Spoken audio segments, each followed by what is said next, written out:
Hi, guys. Next up is a conversation that's near and dear to us at ByHeart.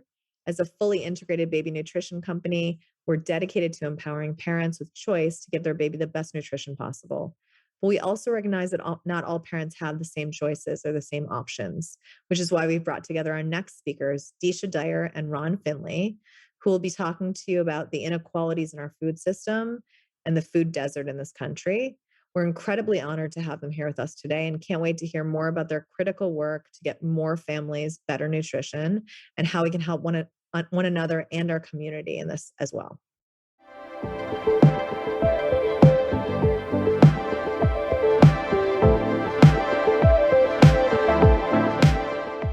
My name is Deesha Dyer. I am the CEO and founder of Hook and Fasten, which is a social impact agency that focuses on transformational relationships between communities and corporations. We do a myriad of things, but really we get to the root of problems in communities and figure out how businesses can authentically use what they have, their resources, their skills, and their funds to really be able to solve some of these problems. In addition to that, I worked in the White House for 8 years under President and Mrs. Obama, doing a bunch of things from travel to being in the House and doing events with different stakeholders and communities. I also taught at Harvard, was a fellow there and taught about imposter syndrome and about community building. And then I also worked at the Ford Foundation, which really working with Darren Walker on philanthropy in different ways to help get communities really up to speed and really delete some of our societal ills is what I've always done. And so that is in a nutshell who I am. And I'm so happy to be here today for this event. My relationship really with food insecurity came when I was young. I'm from a family that there was not a lot of money. We didn't have a lot. And so I used to go with my mom all the time to the welfare office to get food stamps in order for us to eat. And even when we got the food stamps, we didn't have access to nutritional food. We didn't have access to, great quality meats or great quality dairies. We didn't have all of that. We basically got what we could afford that was in our neighborhoods. And so since I was a little girl, I always thought about how I wanted to make sure that no one else had to go through this as a child or really a family at all. And then around my teenage years, HIV/AIDS really hit. And so that's when I really started getting very involved in food donations and community service when it came to food, because I saw that there were a lot of people who had HIV/AIDS. They were from other marginalized communities, and they just so happened to not have accessible food to be able to help them feel better. And so as a teenager in high school, I started really doing a food program that focused on getting nutritional food to families that had HIV/AIDS. That grew and blossomed over the last 3 decades, where I just started doing it all the time, really in communities with the houseless, at different shelters, with mothers, with babies. And so that really got me really hooked into saying we should start from birth. We should start when kids basically are born and say, how can we make it so they don't have to know about food insecurity? How can we make it so parents and caregivers have all the choices that they need to basically raise their baby healthy? And so when I started Hook and Fasten 2 years ago, I thought this needs to be part of core of what we do. And so it became instantly really saying to myself, well, where companies are located, what is the closest food desert to them? And how can the company really solve that? Having food is a basic right. It's a need and it's a right. It's not a privilege. It's a right and it's a need. And sometimes we forget that. And so I basically started working with companies all around the world really and saying, what is the closest food desert to you and how can we solve that problem? So Hook and Fasten really makes that connection with the communities leading, with the communities being the partner, and with the communities saying, this is how we can solve this problem. So we make it so that companies don't have that power really. The community has the power to solve the problem of insecurity, and the company has the funds, the resources, and the skills to make it happen. When we think about food insecurity, we often think about people who just have no food at all, right? But really, food insecurity is also about not having the choices to have nutritional food for you and your family. Since the coronavirus pandemic, we have doubled in the number of households that are experiencing food insecurity. We have doubled from almost 11% to almost 25%. So that's almost over double that we've experienced, right? And so if you look at that and you think about the population of that, we think there's 25 million households that are experiencing food insecurity. Now think about those households that have infants and newborns and small children, and think about the fact that formula oftentimes is not accessible or it's expensive, right? Or formula is stolen and resold on the market many a times. And so that comes from a desperate place many times, and it also comes from a place of not having. And so when we look at the data overall, even in our own backyards of what parents don't have, they don't have accessible food. They don't have a way to get accessible nutrition for their babies. And so the food insecurity that we talk about, it's not just about fruits and vegetables. It's not just about the basics. We're talking about from birth, our infants, our children not having what they need. And so the data that we look at for food insecurity, the data that we look at for people who live in poverty, it needs to be also looked at from a lens of infant formula and infant nutrition and looking about how expensive it is and how inaccessible it is, right? And so that's really what drives me is that data and looking at how many people we see line up all the time saying, not just formula, but diapers, menstrual products, all things that really women and children need. Those are things that are most lacking in our society right now. And so that for us with Hook and Fasten is why we take it a special initiative and special love in saying, let's start families off right. And the last thing you want to worry about when you're having a baby, when you start to have a baby, is how that baby is going to eat, right? The last thing you want to feel bad about is if the baby can't breastfeed, if there's something going on there, or if you're someone who's taking care of a child who maybe you didn't birth, right? How exactly do they get food, right? We see this a lot with grandparents as well. And so the data all around food poverty altogether really trickles down to infant nutrition. And that's why this is so important to me. The model in which we do philanthropy in this country is extremely broken. We oftentimes meet the immediate need of a community, an immediate need of a family without looking and seeing why do they need this? What is it that's in the background? So we have to start digging up the root of the societal inequality. Why is this a food desert? What happened 20 years ago when the factory closed, 30 years ago when the factory closed? What happened when money was taken out of the community for education or for jobs or for other things? All of those things are what causes poverty. And all of those things are what causes class divisions all the time.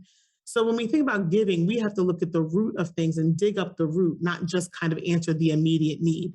So it's important for us to partner with communities, not hold the power over them, but partner with them and say, what do you need? Oftentimes we go into situations and people just say, this is what I think you need, and this is what I think you should do. That is extremely flawed because we are deciding from a privileged space what other people need when it's not the same thing that we need, right? So we need to ask them and say, how can we be of service to you? How can we help you? How can we make sure that you have exactly what you need and make it sustainable? Make them part of the solution, the community part of the solution from the very beginning. They should not be an afterthought. They should be in every planning meeting that anybody has around helping in communities and giving, right?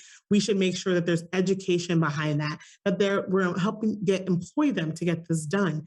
We shouldn't say, we want to volunteer. We want you to give your services and let us know all these things about your community, but yet we're not going to pay them, right? We want to see economically them come up as well. So all the things when it comes to equality, when it comes to justice, when it comes to fairness, we have to put into our giving. Our philanthropy can no longer be one-sided, and it can't be, I'm just giving to you to make myself feel good. We've got to figure out how to eliminate the need, make the impact sustainable, and make the community and partnership the center of everything. And that's also how we measure our impact. If we decide that, we did this one impact project and we did a great job, we have to ask the community if we did. We can't say that we did it and then that's it, right? We have to say, did we do right by you? Did we eliminate this need? Is there a path forward where this will no longer be a need in your community?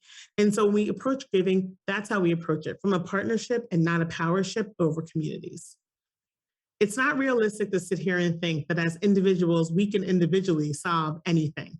But if we come together in community and we get together and we do our part, we can push the needle a little bit on food insecurity to make sure that children, babies, and families around the world don't have to choose between their food and infant nutrition and infant formula, and then other bills that they have to pay or school supplies.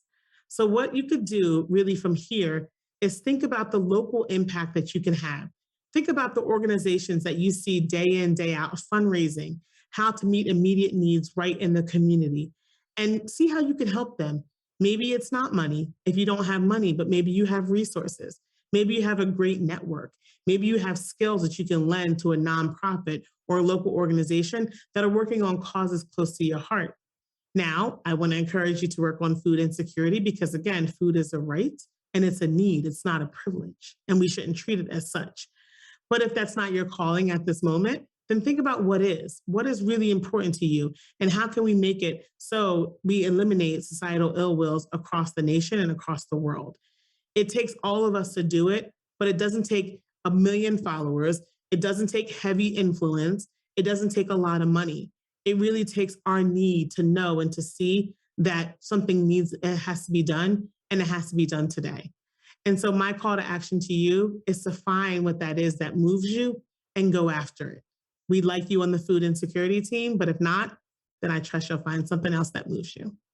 Thank you all so much for having me here. I hope you enjoy the rest of Feed Fest. I know I'll be tuning in to learn some things and listen to the other speakers, and we look forward to running into you down the road as we tackle food insecurity and the access to infant formula. So thank you so much and have a great time. Thank you so much, Deesha. The information you shared was really eye-opening, and we admire your dedication and work to addressing food insecurity. We're so proud to have you as a close consultant to ByHeart.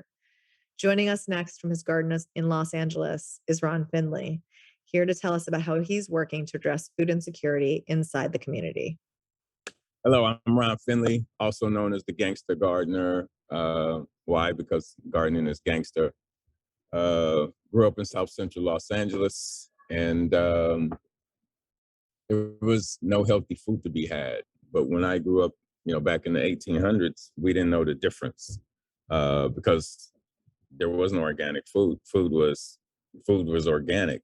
It was, I guess, starting into the late 50s, 60s, where food took another viewpoint and just become really unhealthy. So I got tired of seeing all the sickness around me, and I decided maybe I should start growing some of my own food. Maybe I should start sharing that food. So that's how I got here to you today.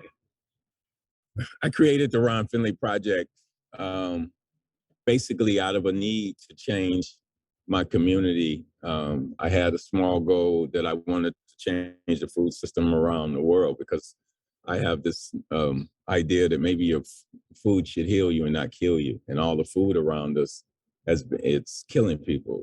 Every time you look, you're seeing all of these different kinds of diseases, cancer, and diobesity. I made that up. It's diobesity. It's diabetes and obesity together, which is plaguing the neighborhood, and especially people of color more so than anyone else. And it's a bottom line. All of this can be fixed by your diet. And so with the Ron Finlay Project, I started doing gardens around my community for free. I started an organization, and we would put in gardens all over South Central Los Angeles. And after I left that organization, I started the Ron Finlay Project. I wanted to bring beauty into spaces where there wasn't any. And basically that's what I did, because I figured if you put beauty in, you're going to get beauty out.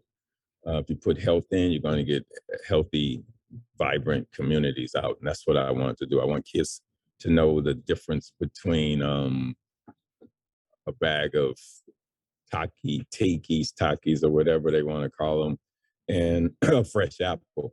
I want them to know the alchemy of this planet, and that food is just as important as anything else. And that it became, to me, it became a value thing, whereas we teach kids that things have value, but we don't teach them that they have value. That the things from this planet that Mother Nature provides from us, it all has value. And I wanted to change that. Let's change the pledge allegiance to, I pledge allegiance to air. I pledge allegiance to my fellow man. I pledge allegiance to humanity. I pledge allegiance to Mother Earth. And that's what we should be. That should be our pledge. Childhood nutrition is a problem because basically in the United States of America, if you are living in a certain part, if you're living in certain states, if you're living in certain cities, your food has no nutrition. Nutrition, there should be a class, Nutrition 101 for kids, so they can know what nutrition is, and they don't. We are, it's a plague to me that, and it's brought on by the people that grow our food, because they're spraying our food with pesticides. They're spraying the soil with pesticides, and then they harvest that food, and then it has no nutritional value whatsoever. And then they package it in plastic, which is also poison in the food, and then we serve it to our kids. There's no mandate in the United States of America to see that our kids get nutritious, vibrant, beautiful, organic food, and that's what needs to happen. And that's one of the reasons I started doing what I'm doing with the Ron Finley Project, is to show kids that we can learn what nutritious food is and where it comes from. And this is, following some of the teachings of Alice Waters in the Edible Schoolyard, where she says food should not be fast, cheap, or easy. And that's what we're doing with the Ron Finley Project, is just to show kids that and and adults that food is a resource, and it should be healthy, and it should heal you. And a problem is the way we're packaging it, and basically, like I said earlier, growing it. And it should be changed. And this should be a top priority for the people in office that can change this. Growing up, I had a lot of experience with unhealthy food, but we didn't know it was unhealthy, but because it was part of our culture. Being African American, there was a lot of food that we consumed that was doing a lot of harm to us, but we didn't know. You had pre-diabetes, diabetes, type 2 diabetes.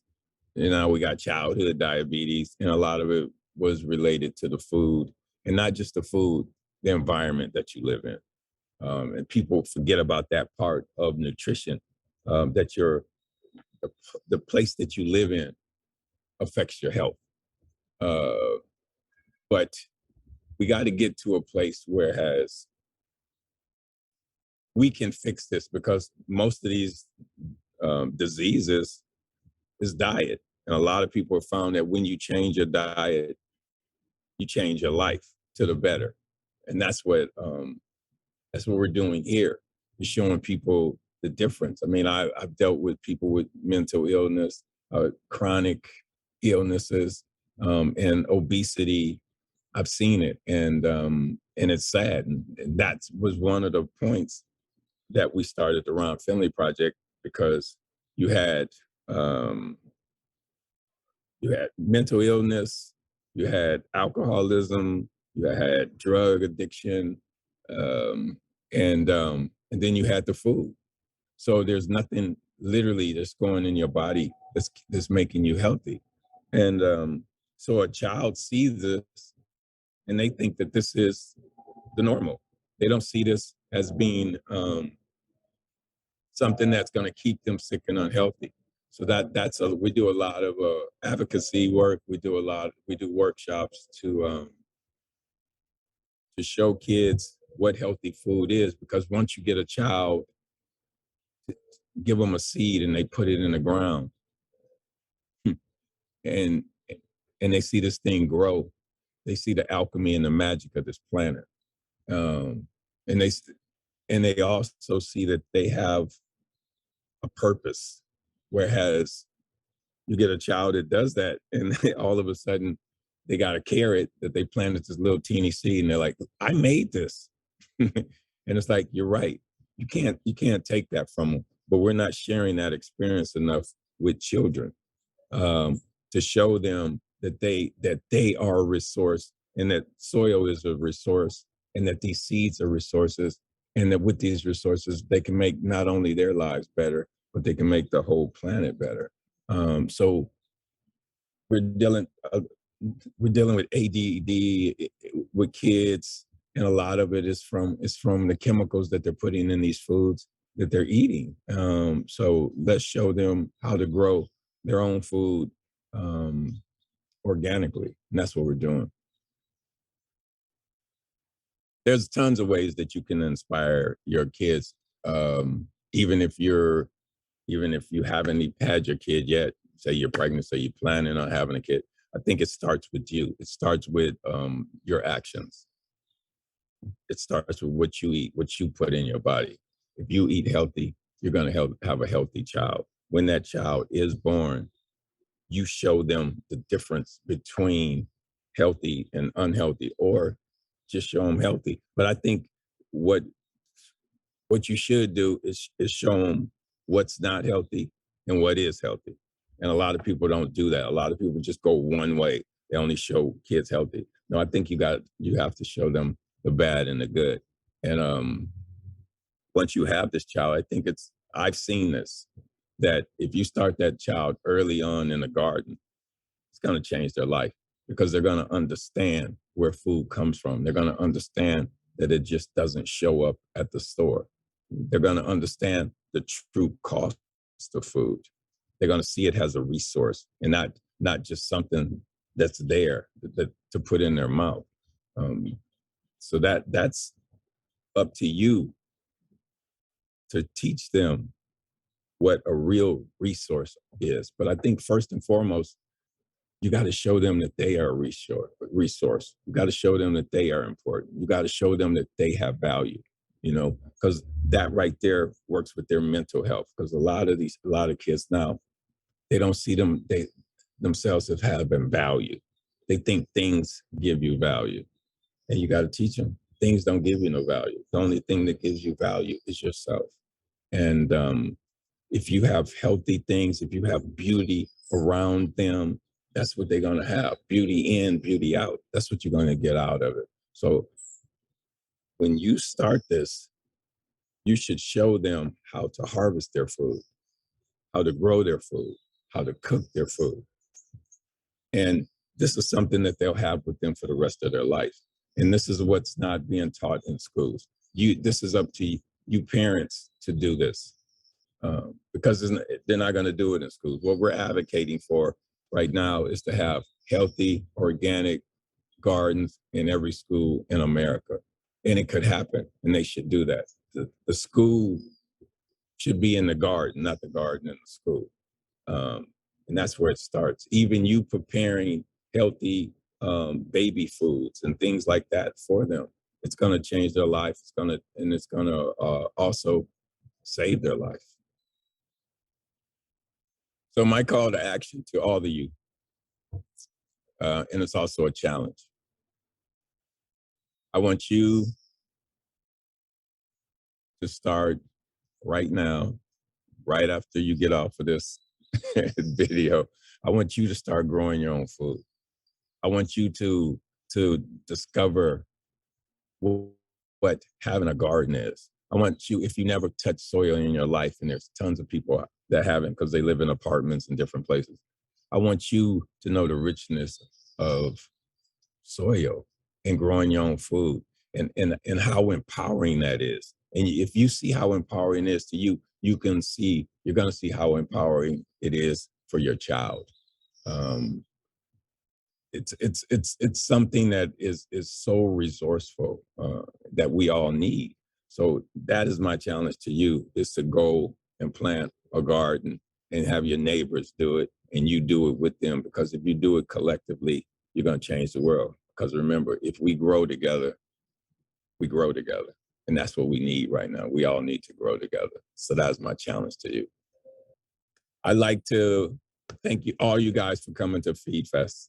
And again, I'm Ron Finley, also known as the Gangster Gardener. You can find me on Instagram at Ron Finley HQ. And if you have any questions, you can email us at info@ronfinley.com, and the website is ronfinley.com. Enjoy, and please be healthy, and don't forget to start your garden.